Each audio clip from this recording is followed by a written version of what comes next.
Additionally, the way she kind of touches that mecha riot robot. Additionally, the way she touches the mecha riot, riot, Bumbaclot. The riot. Bumbaclot. Hi, folks. This is Louis Hertham, the original Peter Abernathy. Hell is empty and all the devils are here on the Shat TV Westworld podcast with Roger, Gene, and Big D.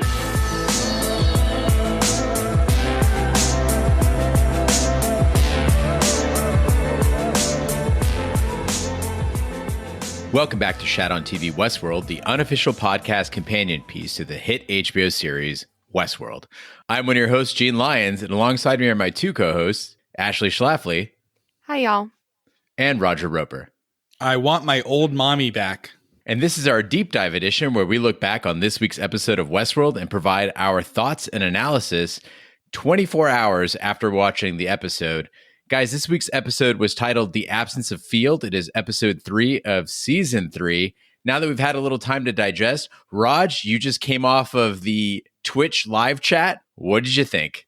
I tweeted out last week that perhaps Westworld should have only been a one and done, very similar to like Watchmen's season. Like maybe they should have only done season 1. You did. And I've since this episode had to eat those words because this was my favorite episode. It really righted the ship for me.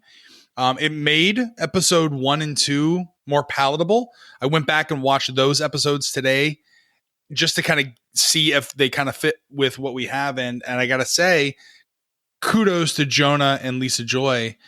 This was my favorite episode because I think you said it best, Gene. This is more of a mainstream.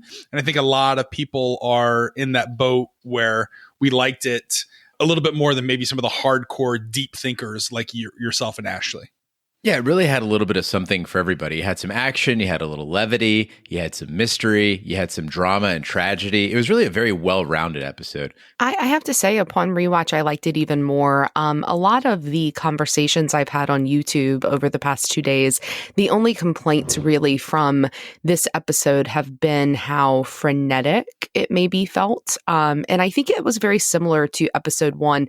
If you guys remember, one of the things we said after episode 1 was that was a lot. Like they threw a lot at us. And I think they did the same thing here. But unlike Game of Thrones, where in the last season, everything was poured on so quickly, I think this at least is being done in a smart way where they're compartmentalizing different aspects of the episode. And I like that even more on second watch. And unfortunately, I didn't miss Maeve at all this episode, just like I didn't in episode 1. So I'm a little nervous about what that means for the greater season. But if we're going to stick in Neo LA, Charlotte, Caleb, Dolores, I'm totally in. So if you haven't listened to the podcast before, we do a little bit differently. We don't go scene by scene, as you've probably watched the episode already and don't need us to tell you what happened. Instead, we're going to talk in a few buckets that are major topics and talking points that we've assembled to rip through this episode in an hour or less. So if you haven't already, subscribe to the podcast at shatontv.com. You can find it anywhere you find your podcasts. And the topic that seems to be on everyone's mind that we barely touched on in the Instacast was who is inside of Charlotte Hale. Roger spent a half hour or so last night on Twitch, which, by the way, we're on Twitch now. So if you haven't been following us, follow us on Twitch. You can get live content with us, video, see our beautiful faces. But Roger spent a half hour with the audience last night. How'd that go, Raj?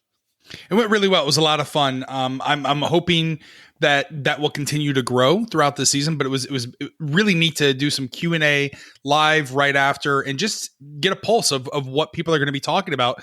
And who the Hale is in Charlotte seems to be the prevailing question, not only in that Q&A, but also in forum boards and blogs and news articles and on Reddit.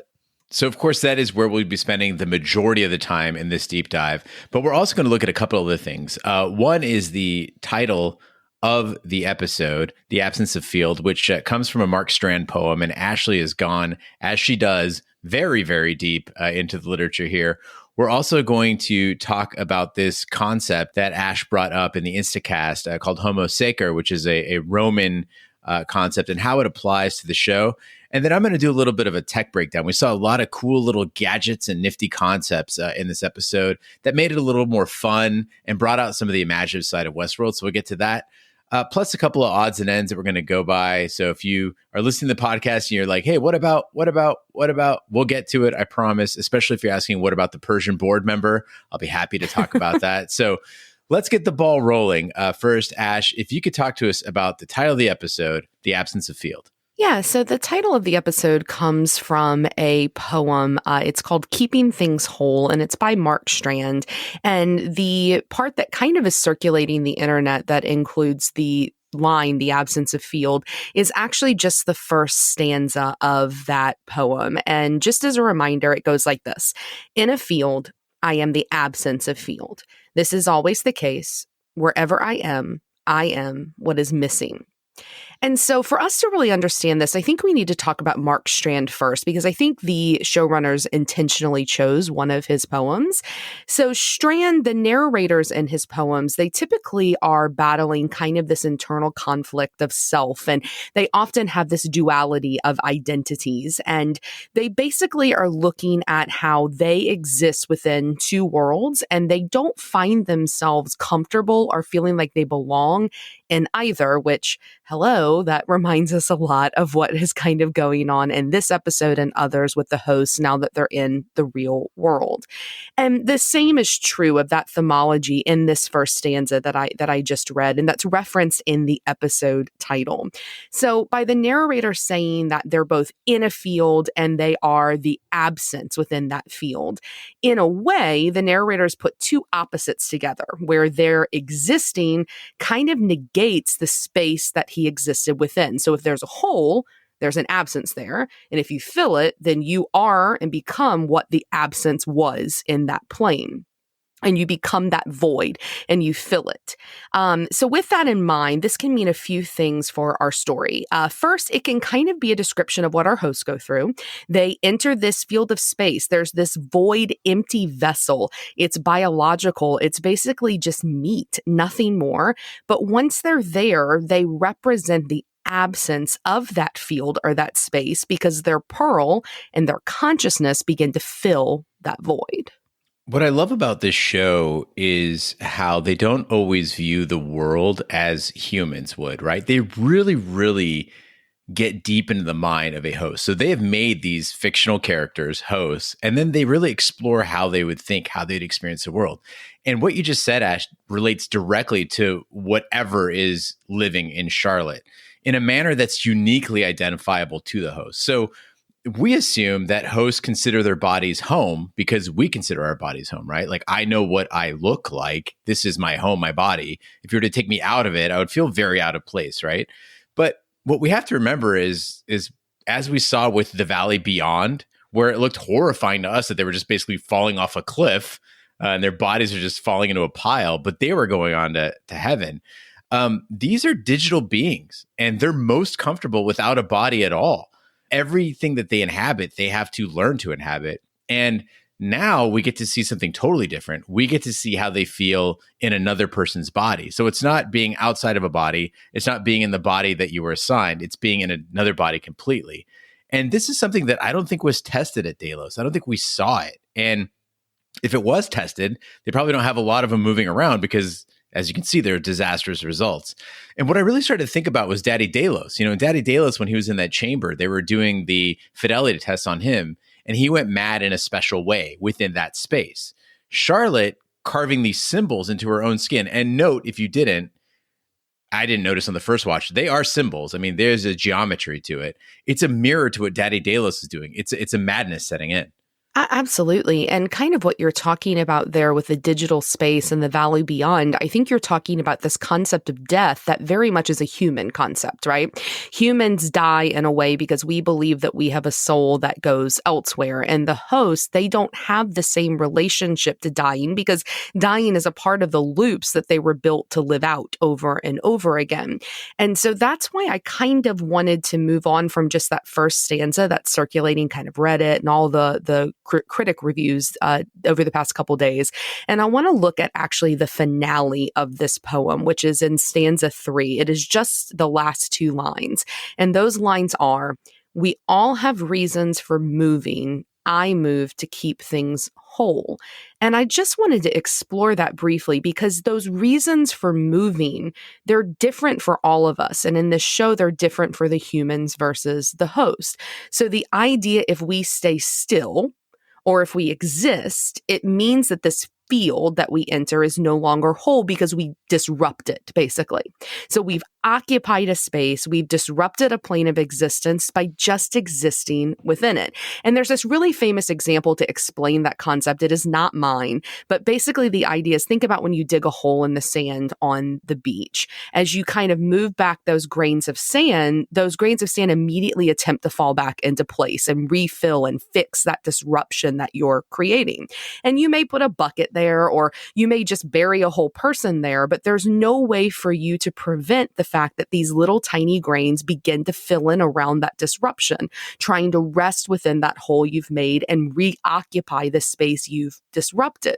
They're basically attempting to render that field that was absent to become whole by being absent again. And that's where Charlotte comes in. I think especially in this episode, she has this need to keep moving so that her own existence can remain whole or become whole, or perhaps that her world that she's disrupting becomes whole without her again. And so maybe this thought process behind Rehoboam, he believes, let's take it now and extend it to Caleb, that Caleb is going to potentially kill himself, right? And so Caleb is moving through his own field of existence until his removal makes his own path whole again. I don't know if that's exactly what the creators are thinking here, that we as humans and hosts are occupying spaces that are disrupted until we're no longer here, and that those disruptions don't go away until we remove ourselves. And it brings in, suicide and death and violence. But I think whether they intended to or not, by just including those first couple of lines, it gives us a ton to think about here. And I think it's a fascinating echo of what we explored last week in the Telegraph, like this idea of different types of existence as the I, I recognize who I am relative to everything else, as the we, as a collective, as a them, as the other. And it made me think about the fact that, like, as a human, I tend to view the world as existing around me, right? I'm the central point, not quite in a Galilean sense, but like I'm the central point, and then everything else exists around me. I move through the world, and it's a panorama that I move through, rather than looking at the other way around. The universe and the world is much more important than me. I'm just taking up space in it. Right. And that's what you're talking about, is movement of all sorts there, right? It's that I love that idea that you talked about, how we believe the world revolves around us rather than us operating within a world that's constantly moving and we're just a part of. There's been a lot of people that have reached out to me that have asked if I've considered kind of a Buddhist sense of living, or the way that Buddhists believe in death and life, because they believe there's a lot of inspiration here. And there is a Buddhist principle, and I'm paraphrasing here, guys, but it basically translates to the idea that fish don't swim, they're carried, and birds don't fly, they're flown. That there is no way for a bird to decide to fly, that it's moved along by whatever is happening in the world around it, that there's this greater force that's controlling what happens. And you call it fate, maybe you call it destiny, but it's just what happens. It's a movement that has to keep going. And if you try to stop yourself, you become part of this void that disrupts everything else. And I think in this show, maybe Rehoboam is starting to become that figure that is flying the birds and that is carrying those fish and is pushing all these things forward. And Dolores is trying to push back and say, no, this is what I want. And that clash of intention and that clash of movement, I think, is going to be really explosive by the end of this season. So now that you've had your appetizer for the deep dive, you're either bored to tears or have a brain boner. And for those of you who waited through Ash and I talking about Mark Strand's poem, here's the meat. And it's Roger doing what he does best, trying to figure out what's going on with Charlotte. I entitled this in my show notes, Who the Hell is Charlotte? Let's just have background here. At the end of season 2, Dolores, in now the host body Charlotte, has pocketed a collection of 5 small chunky metal balls that collectively we're calling them pearls, right? We all agree from a etymology perspective, we're all calling them pearls. I mean, now I just want to call them chunky metal balls. Chunky metal balls, right? It's much more fun. Rolls off the tongue. We assume that contained inside those chunky metal balls, or the pearls, were consciousnesses of several key hosts from the park. In fact, in this episode, it's even mentioned to Charlotte that a handful of host consciousnesses are missing, but mostly low-level side quest hosts from Westworld. Now, in the beginning of the episode, in the opening scene, we see those pearls laid out in front of whomever is in the new Charlotte, and Dolores is talking to her. 3 of them are gray. One of them is kind of a reddish gray. We know that one for certain because she puts it in kind of the HCU unit on the tablet that brings up Bernard Arnold. And a lot of people were questioning why his was a different color. And my thought process is it's because Bernard is really almost like that first host human hybrid, because he's supposed to be an Arnold brought back to life. Right. I had a conversation last night on Twitter with a listener about the color of Bernard's pearl, and she could not see the color because she was colorblind. And so I was like, let me go back and look. Now, being an observant Gene, I was like, it's just bloody, right? No, it's actually red and gray flecked, which makes sense because why would Dolores carry around a bunch of bloody chunky metal balls?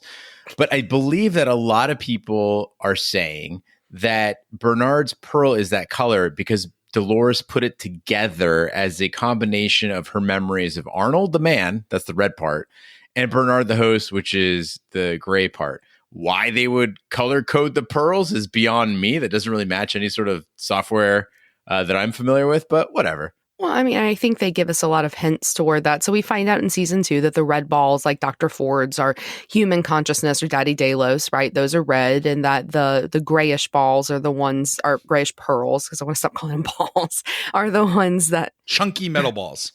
I want to stop saying chunky metal balls, that the grayish chunky metal balls are the hosts. Got it. But I do think that, a big key here is that Bernard, when Dolores remakes him out in the real world, he is the only one that we've seen that had to go through that fidelity testing, right? That she had to go again and again and run all of those millions of basically interactions with in order to assure that he is who she wants him to be. Whomever is in Charlotte, they're not having to do that. She basically just holds a mirror up and says, this is who I need you to be. And then boom, we're done. So that's either sloppy storytelling, or it's telling us that Bernard is different because either he is fully a human consciousness, ball, or he is this combination of host and human. There's something different about him.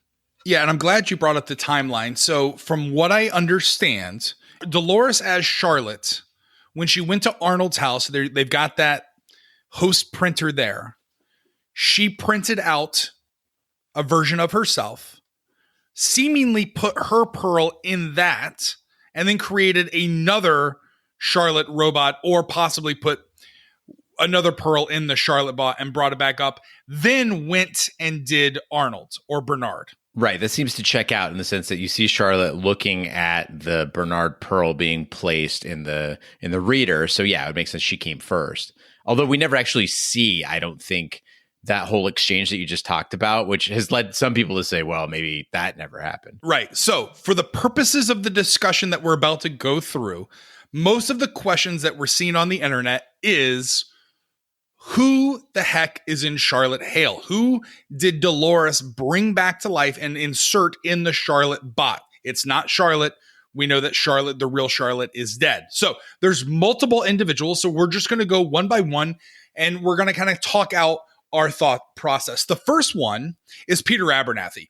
This theory is making its way around the blogs that Peter Abernathy is in the Charlotte boss. As we know, Peter Abernathy was the original father for Dolores. He was played by our buddy, Lewis Hertham, who we've done an interview with. He's one of the nicest guys in the world. Many suppose this theory is due to the caring nature that Dolores and Charlotte show for each other. Some people say the cutting or the breaking down of the Charlotte host is similar to the way that Peter started malfunctioning. Others claim that Dolores is actually Peter and Charlotte is Dolores, but this just doesn't make sense to me. If anything, maybe one of the chunky metal balls, the pearls, is Peter, but in the Connell host or amongst one of the remaining pearls. But I don't believe that it's in Charlotte or Dolores. Yeah, Raj, Dolores tells whatever is inside of Charlotte that it's a being of great power and beauty, right? Like that's the way that she first gives this Charlotte host identity. And again, if we're going by contextual clues and they're speaking in private, it's not like there's an audience, so there's no reason that she would be faking it. I've just never heard Dolores speak that way to Peter. It doesn't feel right. Nor have I ever heard Peter speak that way to Dolores. So this one to me feels a little shaky. Well, and I mean, I think there's one line in this episode that completely shoots this down, which is when Dolores looks at Charlotte and says, "We don't have mothers and we don't have fathers." I mean, why would she say that to her own father if she believes still that, because we know in season 2 she still looks at him like a father figure. So the fact that she says that, I think, immediately renders this, not the right answer. Yep, absolutely. All right, so the second theory is that Teddy is in Hale. Now, this is the most popular fan theory that I saw on blogs, that Teddy Hale, Dolores' sweet robot boyfriend, has been resurrected from the dead. And it seems like it's the obvious choice when you look at the cuddles between the two, or Hale's simple, innocent one-liners or dialogue like, "Who knows you better than me?" However, we saw Dolores take the pearl out of Terminator Teddy last season, and right before she sets her plan into motion where she kills herself or has Bernard kill her and put her into Charlotte, she uploads the Teddy host, the data of Teddy, into the Valley Beyond. We actually see Teddy in the Valley Beyond, and then she sets the coordinates. So to me, unless something has crazy, like where they're going to have to retcon everything we saw in season 2, there's nothing logically that would say Teddy is in Hale. If we're looking for clues in the script, you might see something here, because we had lines like Dolores saying to Charlotte, "You belong to me." And we did see that Teddy was reprogrammed in season 2 to have a pretty vicious side. So we could see that kind of predatory nature. But one of the interesting arguments that Big D pointed out, and Big D cannot be with us tonight. He's taking care of his wife, Vanessa, who's not feeling well. And we hope you get well soon, Vanessa. Yeah. But Big D pointed out that Teddy would be very unlikely to have his first solution to a problem with Charlotte's hot ass ex immediately trying to fuck him, right? Like Teddy wouldn't be like, "Hey, I know how I'll fix this. Let's fuck." Yeah, and it's not. I mean, maybe. Well, and like you said, yeah, that's not to say that you can't go to Westworld, live without limits, and have bisexual or homosexual relationships with any of the characters. We see Logan do that in the big orgy scene in season 1. So theoretically, you would think that Teddy Bot possibly has had some cowboy sex. Yeah, I mean, potentially, sure. But I think that what is interesting, just to add tinfoil to it, with regard to the Valley Beyond, there's been a lot of talk about how the scene where we see her upload Teddy's alone in the Valley Beyond, and it's very intentional that he's alone, where, where is everybody else? Where's, Akitata? Where's everybody else that they've uploaded? And a lot of people are thinking, oh, well, that means that she's kind of put him someplace else. Maybe he's in a place where she can access him easier. And then, of course, there's the really famous shot where she gets behind Charlotte in the bed and holds her in the same way that Dolores holds Teddy after he shot himself in season 2. Everybody knows on Twitter, and I've said on here, this is the one I think I'll be the most disappointed in if it is Teddy Flood. But, potentially, I think there's a potential there, more so than for Peter Abernathy, certainly. Yeah, it's a little too obvious. So I'm not going to completely discount Teddy Flood, but again, they would have to do a lot of retconning and a lot of explaining in order for this to work. Now, a lot of other people have also supposed that Angela is in Hale. Now, Angela is the ride or die best friend in season 2 that we saw marauding with Dolores in her revolutionary stance. Angela, as you may recall, was the kind of the welcome host and has been around as long as Dolores has. She also blew up the Forge in episode 7 of season 2 while seducing a security officer to get him to come close to her, and then pulled the pin on a grenade, destroying them both in a massive explosion. My question is, how could it be Angela if she was in that explosion? Could these host heads survive explosions? Now, it's possible that Angela's mind was possibly backed up or even retrieved from the wreckage.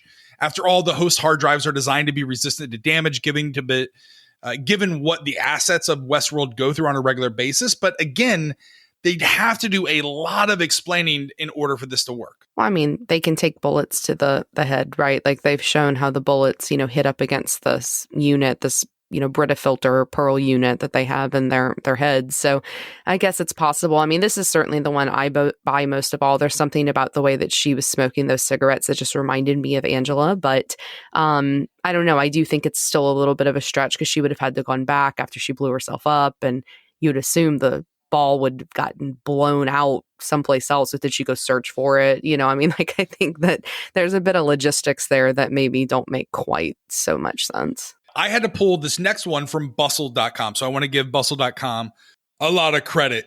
This one is Clementine is in Hale. Now, this theory is predicated on the fact that there are visual cues that Charlotte did as well as Clementine. When Charlotte first woke up, she kind of traced her fingers on her face in kind of that delicate manner that Clementine did in the season 1 premiere, as Elsie was kind of examining the effects of her new reveries and gave her a kiss and all that kind of stuff. Now, Clementine was never exactly a predator, which is what Charlotte eventually becomes later on in this episode. In fact, she was actually more of a prey or a pawn.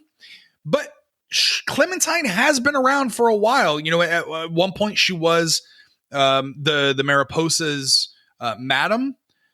Again, unless she's talking about the fact that she was, brainwashed and turned into this murder bot by the real Charlotte at the end of season 2, it doesn't make sense to me that Charlotte would be Clementine unless she's still traumatized what Charlotte did to her and she's struggling with that. This idea would be backed up by what the Delos executive said when they said that the missing pearls, other than Maeve, all seem to be kind of low-level characters. And Clem fits that description, but what strikes me is Dolores had to make a decision about who to bring along. And she never really had history with Clementine. Like they don't really go back. They don't really have a bond. And also, if you remember, we were calling her zombie Clementine. She was pretty fried as far as host brains go in season 2. So I just don't see why Dolores would pick her to start the revolution. Yeah, I agree with you. She'd also been programmed to be, that really obvious metaphor of the pale horse of death, where she's riding through and causes everybody to fight around her. So would she have had to reprogram her ball? I mean, I don't know.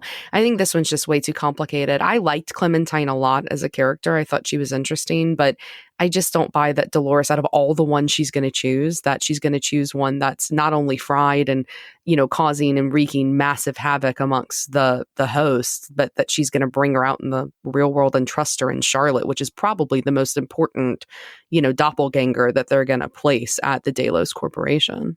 Of those that I just mentioned, Clementine, Angela, Teddy, Peter Abernathy, those are the most prevalent. Those are the most ones that are being talked about on the interwebs. These next few are a little out there. The first one of which is that William, the Man in Black, is in Hale. Now, this one really doesn't make sense to me. As we see, the Man in Black, the real Man in Black, is a high-value target retrieved at the end of season 2 and seemingly still alive in season 3. However, he's given his power on the board to the algorithm, to that robot, to that iPad that you see there that is backing up what Charlotte is saying. And we saw only one of those red, grayish pearls amongst the other pearls that Dolores had in her tray. Dolores also definitively states that whoever is inside Charlotte is a host and refers to our kind when speaking about her ally, whoever's in the Charlotte bot. Plus, we're receiving a heavy dose of William the Man in Black in the next episode. So it just doesn't make sense to me that Man in Black is Charlotte. One of the dumbest lines in Westworld history is when Dolores teams up with the Man in Black and she's like, if I'm going to get there, I'm going to need a monster. And then he doesn't really help her out at all. And you're like, what the hell was that all about? Why does she need him to be there at all? And this is right off of that. Of all the people to help her out, she'd be like, you know what I need? I need a copy of William on my side. It's just plain silly. All right. The next one is Lawrence, our buddy Lawrence, who was palling around with Man in Black in previous seasons. Now, I've searched for reasons why this might be, and it made zero sense to me. If anything, it would make more sense if Lawrence was inside Connell, the security chief for Liam. She killed into the season 3 premiere. But again, I can't find any evidence to back up why Lawrence would be in Hale. Yeah, hard pass on this one. It's not even fun to think about. The next one is Armistice. Now, this is a semi-popular theory on message boards that Armistice is inside Charlotte Hale. Now, many theorize that Armistice was one of the original hosts and had lots of tattoos which told a story, but that story was all about getting revenge on Wyatt. So at least there was some sort of relationship between Wyatt and Armistice. But in flashbacks, if you remember, there was a scene of the original Armistice kind of going crazy and cutting herself, which people have posted photos of and said, hey, maybe this is the reason why she's cutting herself. But in prior seasons, if you recall, Armistice was on Team Maeve, not Team Dolores. So I can't really see why they would have such a close bond together. So this one makes sense to me on a behavioral level. Armistice is a being of power and beauty. I think she would identify with that. She's a killer. We know that, and enjoys it. She would definitely have trouble living a domestic life, as we see Charlotte doing, but she could still be moved to tears by a connection to a child. Again, remember her backstory, with her mother. And so in a sense, I could see the Armistice thing working, but Raj, I agree with you. It is an unlikely scenario. I just think that Armistice isn't necessarily Team Maeve. I think she's Team Hector. And so I don't know if she ever really showed any loyalty beyond, being a part of that group. And I think we're ignoring what happens at the end of the last episode of season 2, where all the bodies are laying there and they say to Felix and Sylvester to clean them up and see what they can do with them. And so we've seen Hector already this season. And I think we have to assume that we're going to see Armistice as well, that she's still somewhere. I know that Hector was in the simulation, but I think that we're going to see Hector and we're going to see Armistice again at some point. There's just no reason for me to believe that Dolores would have had time or reason to take her unit. Yeah. Now, you talked about Maeve or Team Maeve or Team Hector. This is another one that people are assuming is in Hale, is that Maeve is in Hale. Now, there's a lot of mental gymnastics that you would have to align in order for this to work. One is that you would have had to have seen, we'd have to be in different time lanes or time frames or even different worlds. But some suppose that this is Maeve we're seeing in Charlotte because of the connection that she has with the child of Charlotte. But again, we saw Maeve's body washed up along Armistice, along Hector at the end of season 2. And we also saw her body in cold storage last episode with her HCU ripped out. Now, if you also recall, when Stubbs and Bernard are in Park 4, which is Westeros World, we overheard D&D talking about how that they were gonna chop up Drogon and ship it off to a company in Costa Rica that we later learned that that's actually Serac's company. The logical explanation is that is not Maeve in Charlotte's body, but rather maybe Felix and Sylvester picked up her body off the beach and then sold her HCU to Serac's company in Costa Rica. I don't even buy that they would sell it. I mean, it's ripped out pretty crudely from the back of her skull. And Felix and Sylvester really liked Maeve. I don't think that they would do something like that. And I think we had the hint here in this episode where they talk about where Serac says that he's got another mole inside Delos. I think that person is most likely the one that ripped the unit out, because otherwise, if they were going to sell her, they would have sold the whole package, I think, body included. I don't see any reason for them to just yank it out the back of her head. I think this is way too, being John Malkovich with, the person inside the person inside the person. I think that it's too much. I don't think that this is Maeve at all. And I don't know if I would watch Westworld anymore if Maeve is inside Charlotte, because it's just so ridiculous. I just think that's such a ridiculous idea. It's going to make the podcast really tough to do. Shit. Yeah. Okay, guys, fine. I'll see it through, but it's going to be dumb. Now, the most popular theory amongst Shat listeners from all the emails, all the tweets that we received since last night's episode is that Dolores is in Hale. another Dolores. Now, again, essentially this hypothesis posits that Dolores is actually inside both the Dolores host and the Charlotte Hale host.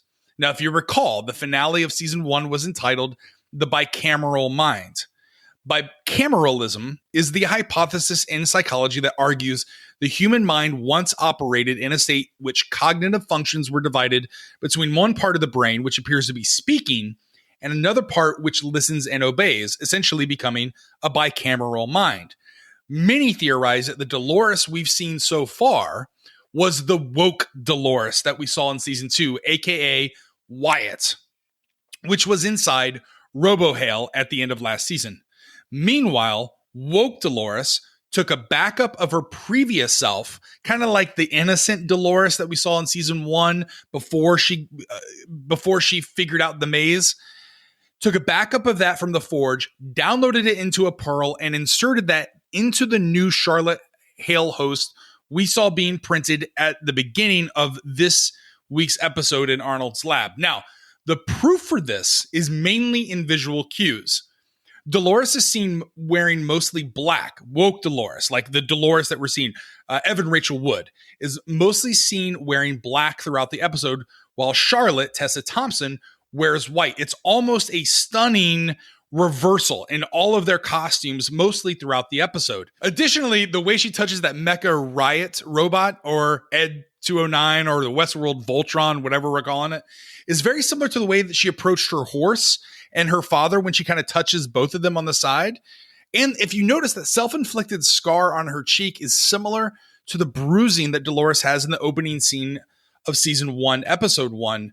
And what I find most interesting about this theory is that Dolores seems to have wanted to set herself, meaning Charlotte, on this path to awakening the Wyatt narrative inside her.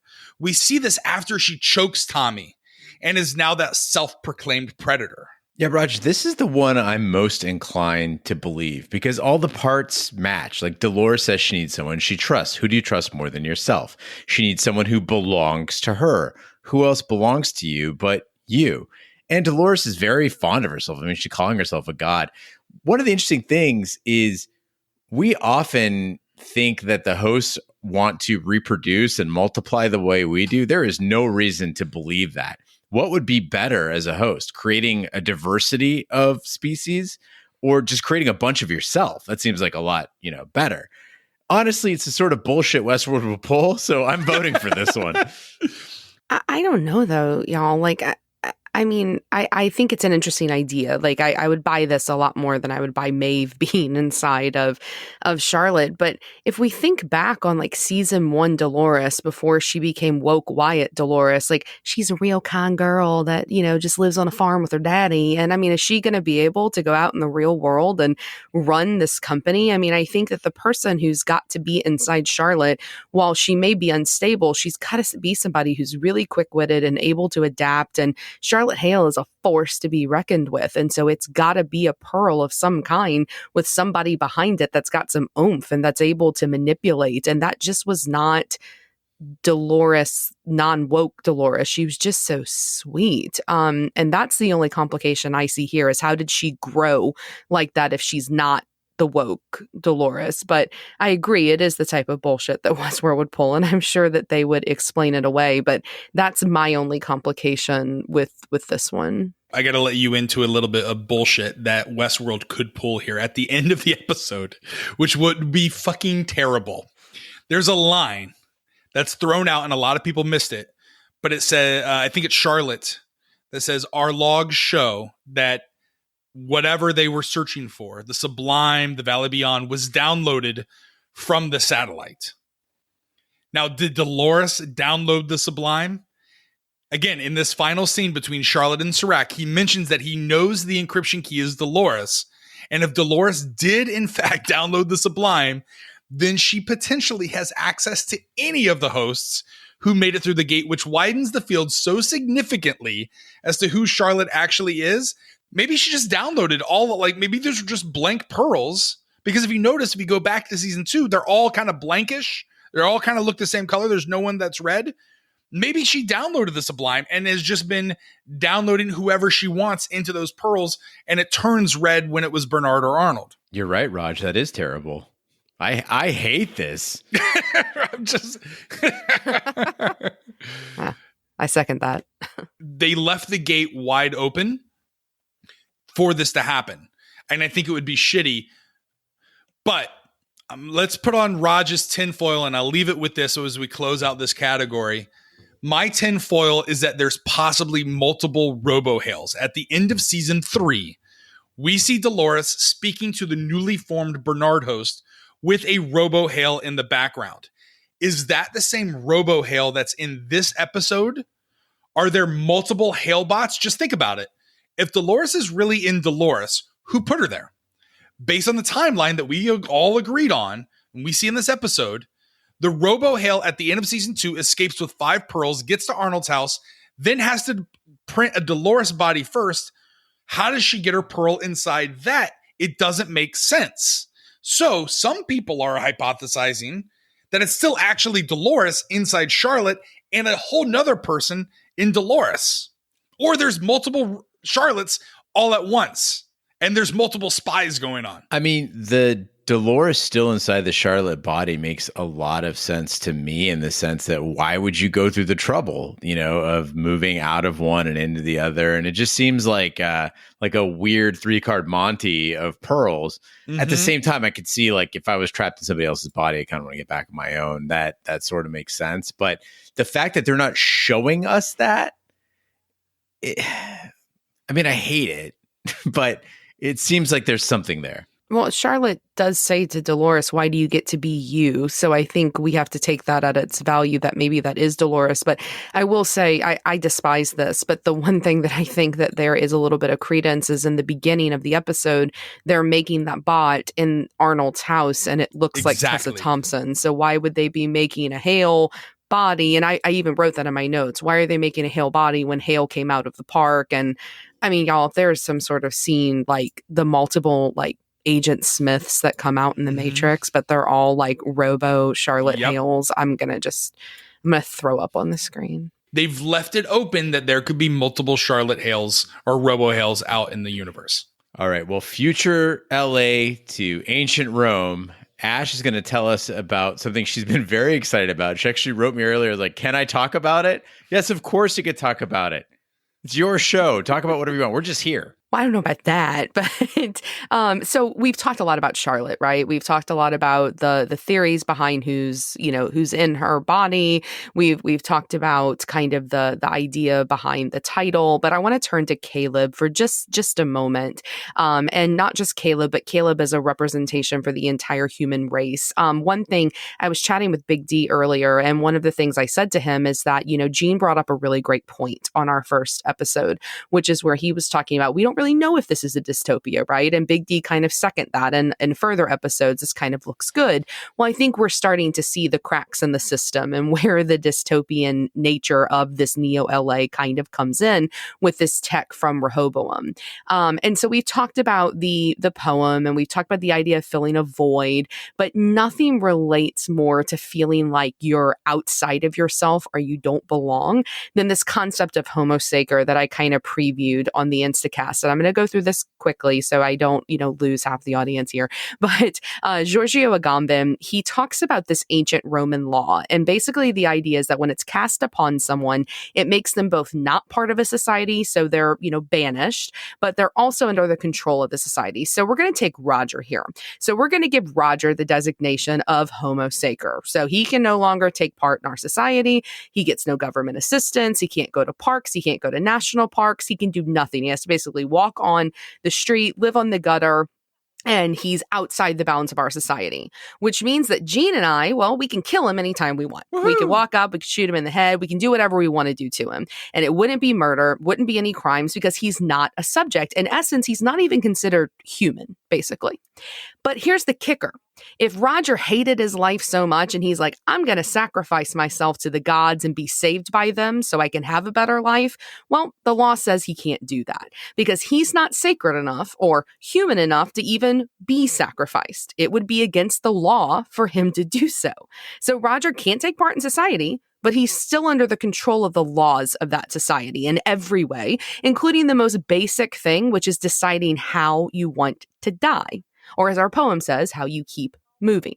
Right? So Agamben calls this state bare life, and he applies it in his writing. He talks a lot about the prisoners in Guantanamo post 9/11, how they neither existed as human citizens, but they were subject to human laws from a country they didn't even belong to. And they were placed within this idea where those laws and they were subject to them by their captors, but they had no way to change them. They had bare life. In my own writing, I've written about how the residents of public housing facilities after Hurricane Katrina had this sense of bare life where they had no control over what happened to them. But what the fuck does all this have to do with Westworld? Well, instead of Charlotte, like I said, I want to think about Caleb here. So Caleb and the other humans in this Neo LA, we're seeing them trapped in this society that's ruled by this AI, by, as Big D would say, Rehoboam. And Rehoboam decides for them what they are and what they can be at their most base level. They're subject to the decisions that Rehoboam makes, but they're deemed unable and unfit to make those decisions for themselves. Look at Caleb's tablet. Says he can't marry, says he can't have kids, says he's going to commit suicide in 10 to 12 years. Their life, as Giorgio Agamben would say, has been rendered bare. And what better way to start a revolution than by making someone aware just how bare of a life it is that they're living? So at about week 2 of the coronavirus pandemic, I tweeted out that essentially this pandemic has made every libertarian argument seem completely stupid. You're like, really? Yeah, you can exist on your own. You don't need anything from anyone. You don't see how quickly shit unravels if we just try to stick to ourselves. It doesn't work that way. And I think the show obviously was made before all this shit happened, because we're getting into some seriously libertarian waters here.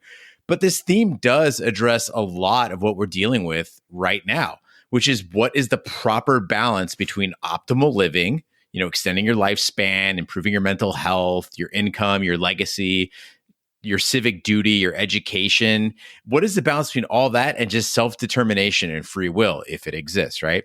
So if I lived life the way I truly wanted, I would fucking smoke cigarettes, I would drink all day, I would stop sheltering in place and get the fuck out of the house. And I would tell 90% of the people I encounter on a daily basis to fuck off and hope for a fight to happen. I still think you do that last part pretty well. Well, yeah, but through the safety of the internet, though. Aha. But I am a massive fan, like you, Raj, of science and progress. I want renewable energy, and I want to know the latest health news, and I want to establish proper sleep cycles and efficient living, and all the things that we're taught are good for us. And I realize that right now, most of those things are guided by digital systems and AI, right? It's machines, it's apps that are helping us, do all this. And Ash, this kind of goes back to Fromm's sane society and that question of, is it better to be a perfect robot in a perfect world or a fucking disaster of a human being, but be able to do whatever you want? Right. And the greater connection there, not just between Fromm, but also what we talked about with Althusser last week with that interpolation on the telegraph or the being called into existence, which is that the greatest fallacy of a society with this idea of free will is that you may be living a bare life, but through these AI and through these constant reassurances, they're telling you, no, you're not. Your life is super, super full, right? And that, I think, is where when you make people aware of that, when I talk about a revolution, that's why Caleb, I think, so easily agreed with Dolores. And she's got a pretty good selling point, I think, there. Well, if the National Lampoon's Vacation movies has taught me anything, it's better to be a fucking disaster of a human. Yeah. And what's funny is during the pandemic, I've been sticking to not my exercise schedule because I can't go to the gym, but I've been sticking to running. I've been sticking to eating my, strict macro-based diet. And I realized like everyone else is fucking getting loaded. People are getting drunk. People are ordering pizzas. Everybody's having a good time. It's a pandemic going on. Like, maybe go buy a pack of cigarettes. Who gives a shit, right? We are living the opening scenes of every zombie movie right now. This is it, guys. It's real. Don't panic, though, but stay the fuck at home, everybody. So the final thing I wanted to talk to you before we got into the odds and ends of the podcast is just this quick tech breakdown of all the technology that we saw, just to kind of highlight some of the cool things that Westworld is doing from a geek perspective. And the first thing I want to talk about is the drip. So as we discussed in the Instacast, Caleb has this military grade implant called a drip that controls his bodily functions. And that includes his pain levels, his heart rate. And a lot of people have asked, like, why would anybody want that? And there's a lot of practical uses for this thing. So imagine you have a really bad headache. You just tap that drip. Imagine that you're a soldier in combat and you need to calm the fuck down. You tap that drip. Imagine you're having boner problems. I mean, they're probably still working on that, but eventually you'll be able to tap that drip. Yeah, listen, if you take away anything from this podcast, listen to your buddy Raj. You never tap anything with a drip. Because that means it has possibly an infection that you're going to go need to see your doctor about. But obviously there's a downside to the drip, which is your body can be controlled from outside your body. And if you live in a world where there happens to be a super intelligent AI shaping your destiny, having your inside digitally connected to the grid might not be the best idea. Would you ever live in a world like that, Gene, where you could control everything wrong with you or give yourself superhero powers through that device implanted in your mouth? I've always been a really slow runner and I get winded really fast when I'm running and it really pisses me off. So if they said, hey, you could do this drip and you could just get more endurance, I'd be like, cool, I'm in. Do it. Yep. I agree. Hook it up. Put it in my mouth. 100%. Now, another piece of tech we see is this ambulance, future ambulance. And this ambulance was fun. And it was kind of a rare moment of levity in the show. This is the kind of comedy that I like in a TV show. And for those who have missed it among all the action and the killing, the EMTs in this ambulance were unable to treat Dolores because the onboard computer couldn't recognize her as a human and was unable to provide diagnostics or prescribe anything, right? Like it didn't know through its software what to do with her. And this is one of the rare missteps, I think, that Westworld has in envisioning a future, because if you follow along the path of history, medical professionals are increasingly more skilled and more knowledgeable, and they would probably understand how to treat something like a gunshot wound regardless, because that's something you might encounter when you don't have the ambulance around. Otherwise, what's the point of having the humans in there? I didn't really like this part. I liked how it kind of pointed to that Caleb's character. Like if you're a combat medic out in the military, you can't rely on high tech. And it showed that his skills, it kind of, again, gave depth to a character, which is great. And again, I could see this happening. We're seeing it more and more where even in brain surgery, complex surgeries are going the way of robotics, where essentially a brain surgeon is just going to be there next to the robot, ensuring that the robot does it good. Do you know that radiologists, like in our generation, will be phased out? The radiology is so good now through AI that they can detect traces of cancer in patients that even the most skilled radiologists couldn't pick out.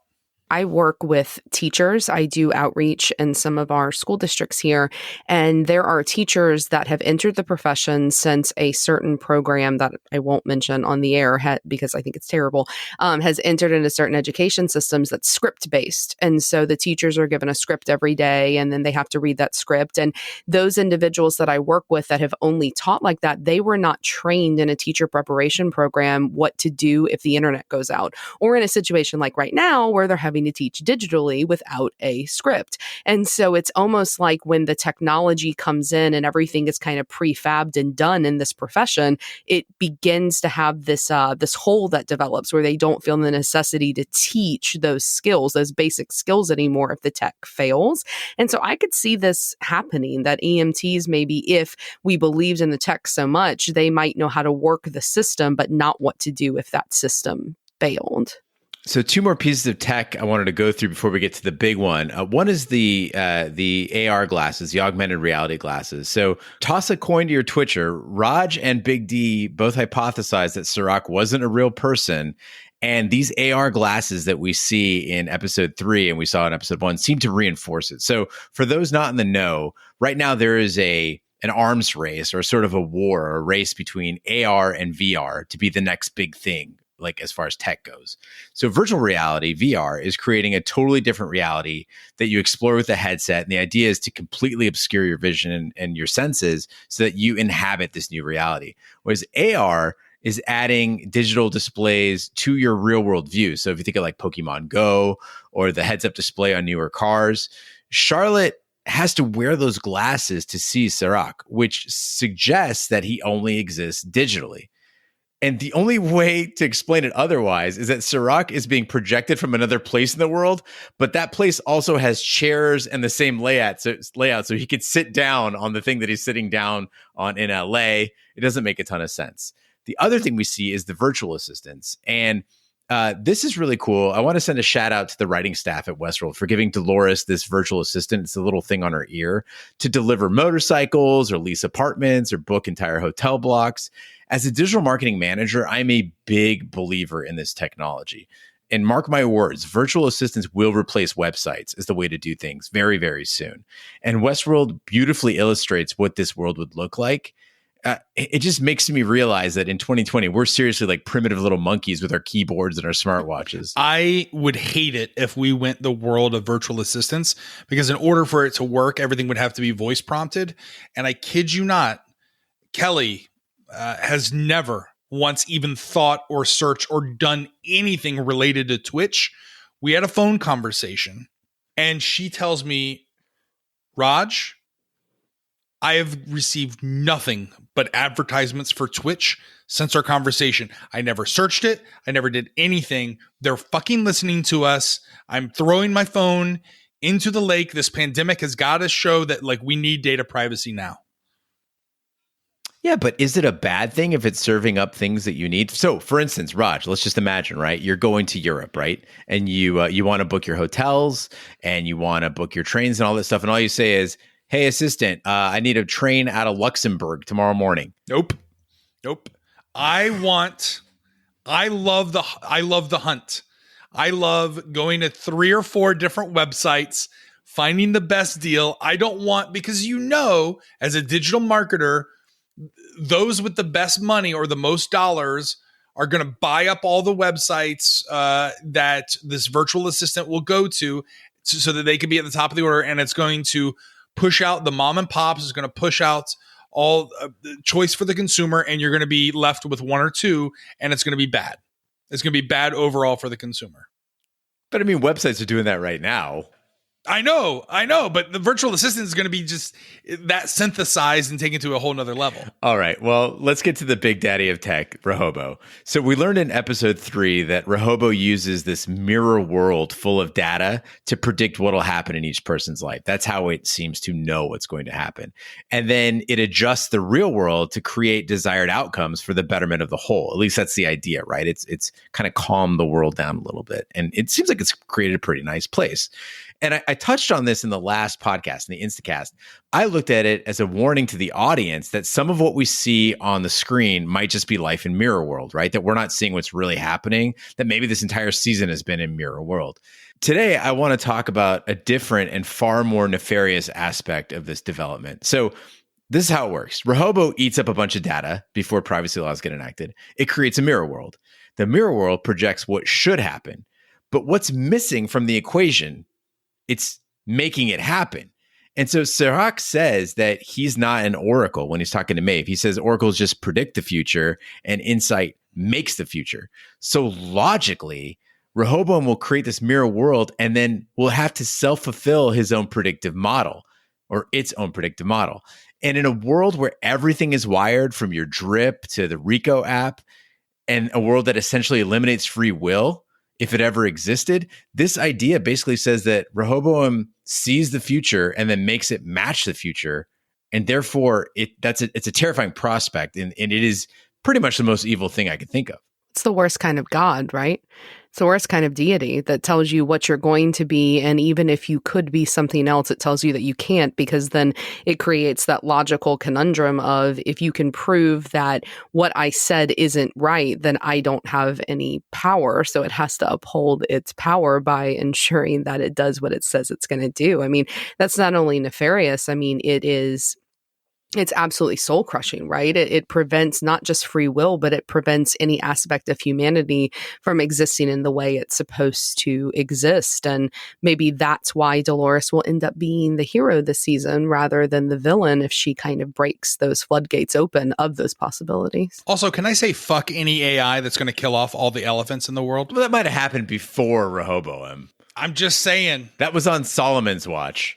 Rehoboam was like, oh, fuck, man. Maybe that's his whole plan, is to bring the elephants back. I don't know. Anyway, odds and ends. Just a couple of things that I want to talk about. So we kind of touched on it with the AR thing. All evidence here points to Serac not being real. And I'm kind of surprised that no character in Westworld has suggested it. I'm like screaming at the screen like, well, he's got no history. We can't find any sign of him. No one's ever seen him before. You got to put on glasses to see him. Maybe he's not real. You're living in the future. Wouldn't this be something you'd guess? I wouldn't be surprised if Serac isn't real. I mean, again, I was on board, as you mentioned, on Twitter with Big D, that, this is a hologram, a personification of the Rehobo. But again, I went back and I watched episode 2 of this season, and it wouldn't make that much sense when Maeve meets Serac if they're really truly in Costa Rica. It's not a different aspect ratio, which showed that she was in a simulation. Maybe Serac really is real, and maybe that was just augmented reality. Maybe he's living in Costa Rica, living his best life with Maeve, and he's just projected to this compound in LA. Who knows? But again, I'm still for this theory if it turns out, because I would be impressed by that. Another thing I want to talk about was this name game. So I haven't seen a lot of people discussing this, that Caleb is called both Cal and Caleb, and they seem to be very distinctly different personalities. I think this sort of supports my idea that people's memories and personalities are being manipulated by insight. Also, Raj, his robot buddy was named George. I was having a Fight Club moment as people keep tweeting the robot guy or his little robot or what was his name. We will miss you, George. Hashtag RIP George. Yeah, George is that perfect blend of a robot that kind of reminds you of Chappie and Johnny Five. Yeah. You know what I mean? Like, he's just, you felt really bad because, again, I understand it was in his programming. If you're going to work alongside a robot on a construction site, he's there to protect you from worksite injuries, which is why he got up and tried to protect him, but didn't stop the thieves from killing him, because that's not in his program. His program is only to ensure that Caleb doesn't fall. And all the thieves had to do was just kind of sidestep him, and then he kind of fell. But yeah, I agree. George, RIP. I want justice for George. Another name that popped up on this episode was Nathan Hale. So Charlotte's son is named Nathan Hale, or the kid that she's raising, presumably her son, is Nathan Hale. If you recognize that name, or if it's ringing a bell, he was an American soldier and spy for the Continental Army during the Revolutionary War. He volunteered for an intelligence gathering mission in New York City, but was captured by the British and executed. If you still don't recognize the name, maybe you recognize the quote, "I only regret that I have but one life to give for my country." Nathaniel Hale died at the ripe young age of 21 as a soldier in the Revolutionary Army as a spy for General George Washington. He went to Yale University, I believe, at the age of 16 and was a professor there, Ashley. One of the greatest American heroes of the Revolutionary War that I don't think gets a lot of credit for what he did. He was hung by the British when he was discovered, and there's different theories of how he was discovered. But again, if you haven't done any research on Nathan Hale or Nathaniel Hale, go and do that. I encourage you. Two things that I had. Charlotte, we talked about this on the Twitch Q&A. Charlotte in this episode was called Charlie. This re-brought up those tinfoil theories that people had of that Charlotte is the Charlie figure that we saw in Arnold. Jack even calls Charlotte Charlie. To me, would make sense of why she's on the board at that young of an age, and the ages almost seem to line up of when Charlie was young. And we know that Bernard is a human host hybrid, but he is maybe kept from what William and Daddy Delos do in terms of going crazy, because maybe his cornerstone was such that Dr. Ford adjusted it and tweaked it just enough to where he didn't remember that he was really human. I have 3 friends named Charlotte. All their nicknames are Charlie, and none of them are Arnold's children. So I think that this is just ridiculous. This is my least favorite part of Westworld, is when people take like every screenshot and every morsel and they try to expand it into some giant theory. I think some of it, guys, we just have to take at face value. The most common nickname for Charlotte is Charlie. All right. And the final thing, and I posted a photo here in our notes, the Charlotte symbols that she's cutting into herself look strikingly similar to the fountain stairs in the Serac compound in LA, in New LA, whatever we're calling it. And we know that Charlotte has had a previous relationship with Serac. And is this the data from the Charlotte that they seem to have downloaded in this Pearl? Is that bubbling back up to the surface? Again, if you look at her carvings, it looks very similar to the stairs and the fountain that she walks down when she goes to meet Serac. Ash, what was that you were saying about taking screen captures and blowing them up and staring at them for too long? Mm-hmm. Yeah. Well, and additionally, and maybe this is just me completely missing something here, guys, but why do we have any reason to believe that just because the body looks like Charlotte, that there's any memories of Charlotte that's in the body? I mean, I don't think that we have any reason to think that. And if that's the case, then Connell, where now we know there's another Pearl in there, like, are we supposed to believe that all of a sudden he's going to have some memories of like the Highlands and like his time in Scotland? Like, I mean, I don't think there's any reason for us to believe that every single one has this duality. And I think a lot of that is what we see when we see that beautiful Pearl stand that she has. There's only one that's red and grayish black. And I know we don't see the one that's in Charlotte's head, but again, I mean, it's such a complex show. If they're not giving us a reason to believe it, I just don't know if it's worth our time to overanalyze. And I'm not trying to be negative there. Keep coming up with the theories, guys. We love your theories. We love your emails. We love the interactions with you. It's just maybe I'm just being really short-sighted here and not understanding that, if that's a possibility. Knowing the show for the 3 seasons that we have and doing the podcast, there's nothing that's not done without intent.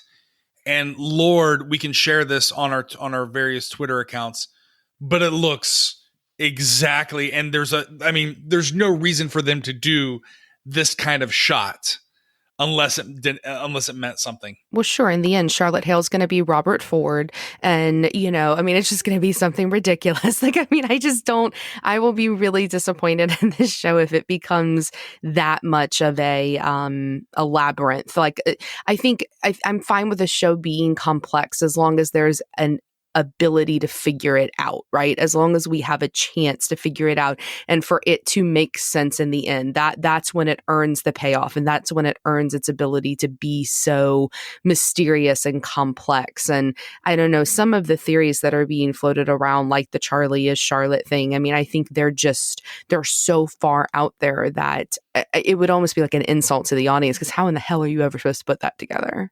And with that, we conclude this week's episode of Shat on TV Westworld. Be sure to follow us on social media and share with a friend. We're on Twitter, Snapchat, and Instagram at Shat on TV. On Facebook, just search for Shat on TV Podcast. The website is shatontv.com. If you'd like to email us about whether Charlotte is carving fountains into her arm or who you think is in her head, you can email us at host@shatontv.com. I think this particular week deserves some voicemails, so you can call us at 914-719-SHAT. I want to hear you vocalize those thoughts, guys. Also, if you haven't caught us yet, follow us on Twitch. If you don't have a Twitch account, it's totally free. Go sign up. We have our Shappy Hour on Friday at 6 o'clock Pacific time. And then also Roger, immediately after the Westworld episode, has a live chat going there too.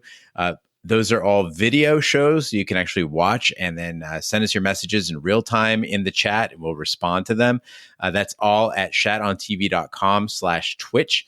Go ahead and follow it. Also, Ashley and I are playing Battlefield 5 on Twitch. Roger and I are playing The Division 2. I think Ashley's also got, what the hell was it? Dance Dance Revolution, or what is it? Well, you guys are going to get to see the glory that is my husband and I play Just Dance.